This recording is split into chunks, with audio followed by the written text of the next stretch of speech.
During Folio 1, my inquiry was initially, how can I create a murder mystery game that encourages the player to experiment and solve problems creatively? After developing the game across the semester, I no longer felt that creativity was the right word to explain the mental leap I am asking the player to perform.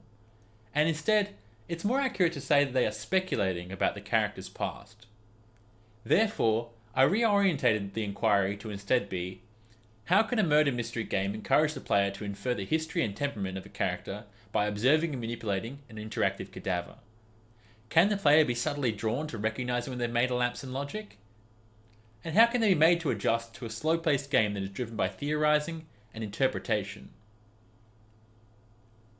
To encourage the player to theorize about the character whose corpse they're examining, I have tried to include intriguing details to rouse the player's imagination.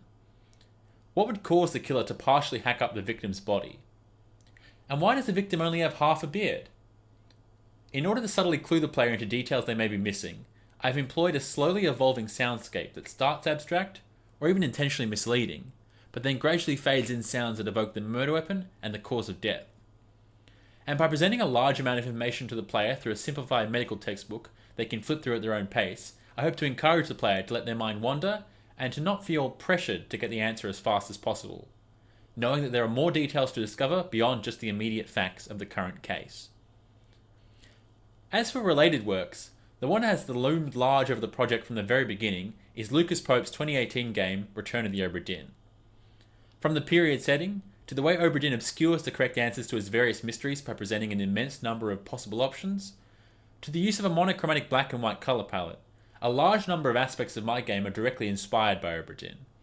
However, what sets my game apart is a central focus on directly interacting with and manipulating the victims' bodies.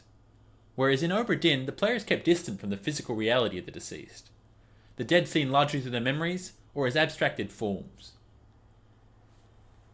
Another big influence is the 2023 game Chance Sinar from Rundisk, a video game reimagining of the story of the Tower of Babel, which features a lushly illustrated book that the player gradually fills out as they learn to translate the game's several distinct fictional languages.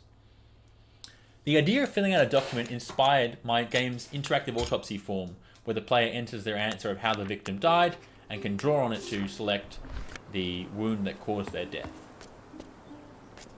One of the biggest issues throughout the project was the scope ballooning out and adding things that were not strictly necessary for the main point of the game. A large amount of time was at one point devoted to creating animations so that the corpse head could rotate both side to side and up and down, despite the fact that it served no real gameplay purpose. The unique way the draggable head and limbs allow the player to interact directly with a 2D hand-drawn animation is a novel concept, and I hope to expand on it in future projects. Currently the game only features one level, although I have already created the animated assets for 2 more, and I hope to have those done by the time of submission on Friday.